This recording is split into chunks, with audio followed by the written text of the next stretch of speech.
Salut à toi, j'espère du fond du cœur que tu vas bien. Comment se faire respecter et s'affirmer face aux autres? Voici 8 exercices essentiels, capitaux pour ça. Regarde-les bien tous. Ne zappe pas avant, petit coquin. Regarde les vidéos en entier avec tout ce que je t'apporte. Premier exercice fondamental pour apprendre à se faire respecter, c'est la communication en 3 étapes. Imagine par exemple, Bernadette a prêté sa brouette à Jaco et Jaco lui a pas rendu sa brouette. Il devait lui rendre lundi à 18 h et c'est lundi 19 h ou lundi 20 h ou c'est mardi 8 h le matin et il lui a toujours pas rendu. Donc Bernadette, elle va aller voir Jaco, elle va oser, elle va lui dire « Écoute, voilà, je t'ai prêté ma brouette hier ou tout à l'heure et tu devais normalement me la rendre là lundi à 18 h. » Sa première étape, c'est le factuel.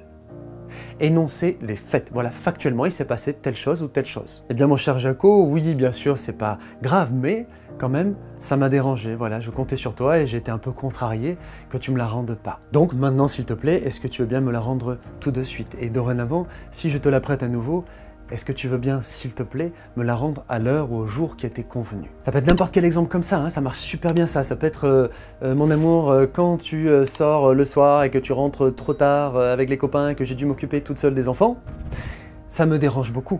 Je me sens beaucoup lésigné, j'ai l'impression que je suis la seule à faire ma part du travail. Ou l'inverse, hein, si c'est un homme qui dit ça à sa femme, mais malheureusement, dans ces cas-là, ça va être plus l'inverse.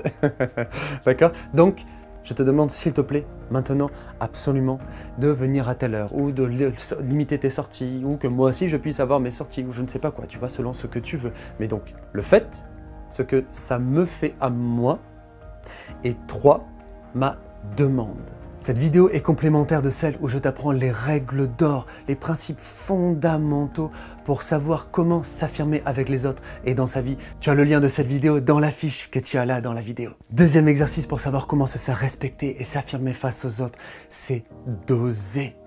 Combien de fois dans notre vie on n'ose pas assez s'affirmer? Combien de fois est-ce qu'on laisse passer plein de petites choses comme ça qui nous embêtent, en fait, qui nous dérangent, mais parce que on a peur que l'autre soit pas content, on a peur de déranger, on a peur que les autres nous écoutent si on dit ça. Et à cause de ça, en fait, on est en train de s'affaiblir nous-mêmes, on se trahit nous-mêmes en faisant ça. Donc ton exercice, c'est de dire, à partir d'aujourd'hui, même si je suis pas toujours à l'aise, même si des fois c'est intimidant, même si des fois même je tremble, mais je vais le faire et n'escompte pas de t'affirmer sur les grandes situations, sur des choses très importantes, si tu ne t'entraînes pas déjà assez sur les petites. Donc cet exercice, c'est fais-le le plus systématiquement possible, jette-toi à l'eau et commence par-dessus tout, étape par étape, par toutes les petites choses du quotidien. Si quelqu'un est en retard alors que tu l'attendais à un rendez-vous, si par exemple quelqu'un répond pas assez à tes appels ou à tes textos et que c'est trop de ton côté, que ça vient en général, si quelqu'un par exemple te double à une caisse, etc., etc.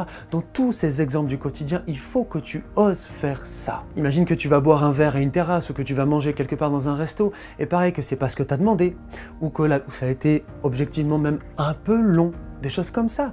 Entraîne-toi. Ça te dit pas oui mais j'ai peur d'être chiant, j'ai peur d'être chiante. Tu dois oser t'affirmer et prendre l'espace. Donc tu peux dire à la personne, écoutez, voilà, je vous ai commandé par exemple telle chose, ça dépend si c'est un verre ou si c'est un plat. Mais je vous ai commandé par exemple ce plat il y a 20 minutes ou il y a 30 minutes. Je dois dire que là, je trouve que ça fait un peu long. J'ai le sentiment d'être laissé un peu de côté, tu vois, je sais pas, par exemple, selon ce que tu ressens. Donc, s'il vous plaît, est-ce que maintenant le plat peut m'être servi vraiment là très vite ou dans les prochaines minutes? Entraîne-toi à t'exprimer le plus souvent possible et à faire les choses qui te dérangent, les choses où tu n'es pas à l'aise dans ça. C'est en le faisant que tu vas progresser. Troisième exercice, coupe la cogite et passe tout de suite à l'action. Plein de fois quand je travaille avec vous sur les peurs, je fais ce schéma où je fais un A, je fais un dessin avec un A, ensuite je fais B. A c'est là où t'en es, ok? Et B c'est ce que tu veux, là c'est t'affirmer. Donc A c'est ce qui te dérange, ce qui t'embête, c'est ce que tu voudrais changer. B c'est le résultat que tu veux, c'est tu voudrais te faire respecter, tu voudrais te faire écouter, des choses comme ça ici. Ton but c'est de passer le plus vite possible en fait de A à B, d'agir pour ça. Le problème c'est que plein de fois avec les peurs, les doutes, les inhibitions, l'être humain, il passe par ce que j'appelle la case A'. Je fais une flèche comme ça vers un A'. Et A', c'est la cogite. Ah oui, mais si j'ai l'air bête. Ah oui, mais si je suis pas à l'aise. Ah oui, mais si je suis pas à l'aise et que l'autre le voit. Ah oui, mais si la personne n'est pas d'accord avec ça. Ah oui, mais bla bla bla bla bla. À chaque seconde où tu restes dans cette case A', ça augmente le pourcentage de chances très fort que tu n'agisses pas, que tu te lances pas pour B et que tu restes en fait bloqué dans tes problèmes. Donc ton exercice c'est de penser A, B. Tout de suite je vais de A à B. A, il y a tel truc qui me dérange, il y a ça qui me va pas, ça je voudrais que ça change, ça je sens le besoin de l'exprimer. Tout de suite, je l'exprime. Je me jette à l'eau. Je tremble, j'ai pas toujours les bons mots, je suis peut-être pas à l'aise, machin truc, mais je le fais. Et je le fais pas une fois comme ça, je le fais de plus en plus à chaque fois. A, il y a un truc qui me va pas, B, je le fais. A, il y a un truc qui me va pas, B, je le fais. A, il y a un truc qui me va pas, B, je le fais. A, il y a un truc qui me va pas, B, je le fais. Ça, c'est du conditionnement. Ça marche, je pense si tu retiendras comme ça cette idée-là, ok? Quatrième exercice. Quand tu t'es affirmé avec quelqu'un, que tu as osé exprimer les choses et que tu n'as pas la réponse que tu veux en face, ne fais pas l'autruche. Ne te renferme pas. Que l'autre, ça soit intentionnel ou pas, mais ça veut dire, le principe que tu dois suivre, c'est tu vas recommencer, tu vas réexprimer les choses. En communication, c'est ce qu'on appelle la technique du disque rayé. Imagine par exemple qu'il y a un vendeur qui m'appelle. Il me dit « Voilà monsieur, bonjour, on vend des assurances merveilleuses, tout ça. » Et je lui dis « Je vous remercie beaucoup, vraiment ça ne m'intéresse pas du tout. » Imaginons que la personne me dise « Ah oui, mais avez-vous connaissance de machin truc blabla ?» tu vois. Là, pareil, tu vois, je ne vais pas commencer à juste rien dire et juste faire comme si et la queue entre les jambes et j'attends que ça se passe, tu vois. Je vais me réexprimer. Gentiment, mais aussi clairement. Écoutez monsieur, mademoiselle, excusez-moi, je vous interromps tout de suite. Je viens de vous dire que je n'étais absolument pas intéressé par ça. Donc je voudrais s'il vous plaît qu'on termine ce rendez-vous. Qu'on termine cet appel. Imagine tu fais la queue dans un magasin et puis quelqu'un passe devant toi et tu te dis allez A, B, tout ça, j'y vais, excusez-moi, j'étais devant vous. Et la personne, imagine elle ne se retourne même pas. Le réflexe qu'on va avoir, mais 90% des gens, c'est pas plus, c'est ils vont fermer leur bouche, ils ont honte, oh mon Dieu, si tout le monde a vu que j'ai la ridicule, on m'a pas écouté, tout ça, par exemple, tu vois. Ben là c'est l'inverse. Tu vas oser, tu vas te réaffirmer, tu vas parler toujours gentiment, mais un peu plus fort, ne serait-ce que peut-être que la personne n'a pas entendu. Hein, excusez-moi, je ne fais pas le règlement de gorge, j'ai pas besoin, mais tu vas dans l'idée, tu vois. Excusez-moi madame, si tu te fais voir au monsieur, je ne sais pas si vous avez entendu, je vous disais que j'étais devant vous et ça me dérangeait que vous soyez passé devant. Est-ce que vous voulez bien, s'il vous plaît, attendre votre retour derrière moi? Cinquième exercice capital lui aussi, j'ai vu ça avec tant de vous que j'ai accompagné sur ça aussi. C'est aller crescendo dans ton affirmation. Imagine que quelqu'un est en retard à un rendez-vous une fois. Tout de suite, tu fais tout ce qu'on a dit avant et je t'explique dans l'autre vidéo aussi sur tout ça. Mais imagine que pas longtemps, à nouveau, il soit en retard. Là pareil, tu vas pas passer sous silence et machin truc, tu vas dire ce qu'on a dit dans l'exercice juste avant, mais cette fois-ci, tu vas y aller un peu plus fermement. Fermement, ça veut pas dire d'un coup, tu t'emballes, tu t'enflammes, tu l'insultes et je sais pas quoi. Tu vas reprendre un peu en disant, par exemple, là, ça dépend du contexte, mais écoute, voilà, tu sais, il y a quelques jours, tu as été en retard à un moment à un rendez-vous, on en a parlé un peu, que ça m'a dérangé, etc. Et là, ça recommence à nouveau. Donc je te le redis à nouveau, c'est vraiment quelque chose qui me dérange. Et cette fois-ci, s'il te plaît, fais attention à être absolument à l'heure dans nos rendez-vous. Par exemple, je ne dis pas que c'est au mot près, tu vois, mais dans l'idée, ça va être ça. Imaginons que cette personne, à nouveau, elle est en retard. On ne va pas lui dire 40 000 fois, tu comprends? Parce que sinon, la personne, elle apprend que, toi, tu parles, mais finalement, il ne se passe rien de spécial, d'accord? Donc, troisième fois, il ne doit pas y en avoir 40. Tu vas lui dire, écoute, cette fois-ci, c'est vraiment la dernière fois qu'on parle de ça, s'il te plaît. Je t'ai déjà exprimé que ça me dérange et tout ça. Là, à nouveau, vraiment, je ne me sens pas respecté et ça ne peut plus continuer comme ça.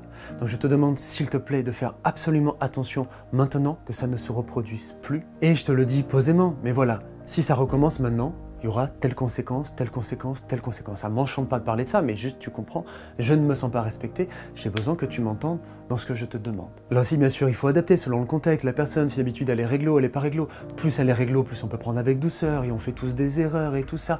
Mais ce sont les règles que tu vas suivre. Sixième exercice que j'adore lui aussi, c'est là un exercice intérieur. Comment me traiteraient des personnes qui seraient vraiment respectueuses, bienveillantes, qui ferait preuve de considération envers moi. En fait, c'est de te mettre un point de repère mental dans ta tête de qu'est-ce qui est normal. Et normal, ça veut dire d'être bien traité. Donc ça veut dire quelqu'un qui me traite bien, normalement, ferait quoi dans cette situation? Tu peux imaginer une ou des personnes proches avec qui tu as vraiment une belle relation. Quelqu'un de ta famille, une amie, un ami ou d'autres personnes, ok? Et avec qui il y a beaucoup de respect et tout ça, ok? Donc, imagine, tu es dans une situation où tu as la personne A qui est pas respectueuse envers toi, ok? Et là, pour avoir un bon point de référence clair, tu vas imaginer la personne B La personne B, c'est la personne proche de toi. Tu dis, ok, si là j'étais dans cette situation avec elle, la personne B, elle, comment est-ce qu'elle me traiterait? Est-ce qu'elle me parlerait de cette manière-là? Est-ce qu'elle réagirait de cette manière-là? Est-ce qu'elle se comporterait avec moi de cette manière-là? Et en fait, non, pas du tout. Bah là, elle serait gentille, là, elle ferait la part des choses, là, elle m'écouterait, là, elle tiendrait compte de ce que je lui ai dit. Donc ça m'aide à me dire, ah, ça, c'est un comportement qui est normal. Donc c'est ça que je suis en droit, en légitimité. Hein, un mot important. C'est ça que je suis en légitimité d'attendre de quelqu'un en face de moi. Et plus ça va te paraître normal et légitime, et plus ça va te paraître clair ce que tu es en droit de lui demander. Et tu vas oser lui dire, écoute, voilà, là je te demande, etc., etc., comme ce qu'on a parlé avant, tu vois, de faire preuve de plus de considération. Je te demande, s'il te plaît, de me parler d'une autre manière. Parce que dans ta tête, tu as un bon point de référence. Si on me respecte, si on me considère, on me traite de telle manière, telle manière, telle manière. Donc, je me fie à ça. C'est ça que je vais demander, en fait. Ça, c'est très important aussi. 7e exercice, pour progresser aussi, je te conseille vraiment de tenir un journal. Le journal de l'affirmation de soi. Et première chose, chaque soir, tu notes tes petites victoires ou tes grandes victoires. Chaque chose que tu as réussi, fais-moi confiance aussi, c'est très précieux. Note-le. De plus en plus, tu vas voir les choses où tu y arrives, ça va t'encourager et te faire du bien et te donner de la confiance en toi dans ce que tu es en train de faire. Et deuxième chose, note aussi là ou les principales situations où ça ne s'est pas passé comme tu voulais, où tu n'as pas assez bien réussi pour l'instant, comme tu aurais voulu. Comme ça, tu notes à tête reposée ce qui s'est passé, en bref, et tu peux à tête reposée aussi réfléchir à qu'est-ce qu'il aurait été bien de faire dans cette situation. Et donc là, posément, en imagination, tu vas te rejouer la scène comme si tu avais fait toi ce qu'il faut bien, en ayant dit les bonnes choses, en ayant eu les bons comportements dans la situation. Ça, c'est très important, c'est comme de la préparation mentale pour un sportif. Tu vois, imagine qu'il a raté une compétition, on va reprendre les mauvais moments et il va faire ces exercices de visualisation, d'imagination, ok? Et grâce à ça, ça te fait une bonne expérience en fait intérieure, un bon point de repère qui est meilleur et qui est ancré là dans ta mémoire. Grâce à ça, grâce à cet entraînement, c'est de l'entraînement. Ça va t'aider la prochaine fois à utiliser, tu comprends ce que tu as fait là-dedans. Ça va t'aider pour les fois d'après. Donc la prochaine fois quand tu te retrouves dans cette... Donc la prochaine fois quand tu te retrouveras dans cette situation, tu vas pouvoir te rappeler, ah voilà, normalement, il était bien que je réagisse comme ceci, comme cela, que je dise ça et que je fasse ça. Ok, ça va mieux m'aider là à faire ça. Et donc ça va t'aider pour la prochaine situation. Quand tu écris ça, tu te dis, ok, la prochaine fois que je me retrouve dans telle situation, de telle situation, du coup, je vais réagir comme je l'ai dit. Je vais faire ça, je vais faire tes trucs et je vais dire ça. Et là, c'est bien, ça te programme de plus en plus aussi pour progresser, c'est très précieux. Enfin, 8e exercice, capital lui aussi, c'est utiliser ce que tu as fait dans l'exercice précédent pour mettre au point aussi, au clair en toi-même, que sont tes limites. Quelles sont les choses que tu peux, vraiment en t'écoutant sincèrement, tolérer, des choses que tu ne veux pas tolérer. Quelles sont les choses qui te vont, quelles sont les choses qui ne te vont pas.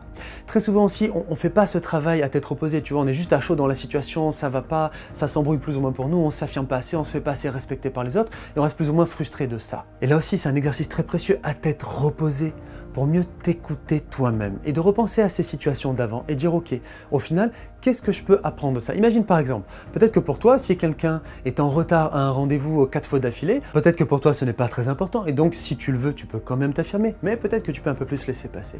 Peut-être par exemple qu'une formule de politesse, de dire s'il te plaît ou qu'on te dise s'il te plaît quand on te demande quelque chose, peut-être que c'est important pour toi. Et que donc ce sont des choses que tu laisses passer d'habitude, peut-être au travail ou un collègue, etc., qui te demande des choses et qui te dit pas s'il te plaît. Si pour toi ça compte, si pour toi c'est important, que tu as pris le temps de réfléchir à ça, alors absolument tu es plus clair avec toi-même.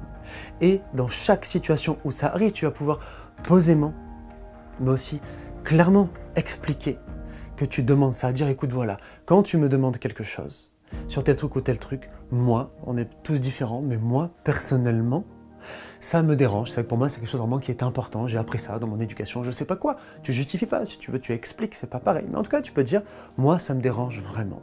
Donc, je te demande, s'il te plaît, tout autant que moi, je le fais aussi, de vraiment me dire, s'il te plaît, à chaque fois que tu me demandes quelque chose. S'il te plaît, est-ce que tu es OK? Donc, en réfléchissant aux situations que tu as notées dans l'exercice précédent, prends le temps de te demander pourquoi. Pourquoi est-ce que ça me va? Pourquoi est-ce que ça me va pas?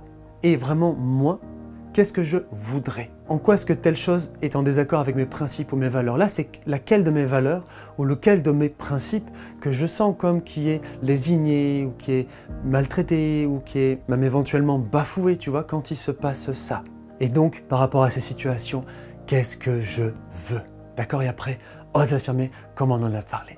Ça marche, va regarder les vidéos complémentaires à tout ça, partage-moi en commentaire ce que ça t'a apporté de bon tout ça, pense à liker, commenter, même juste un cœur pour dire merci et à partager, ça m'aide à diffuser mon message et ça m'aide pour le référencement YouTube.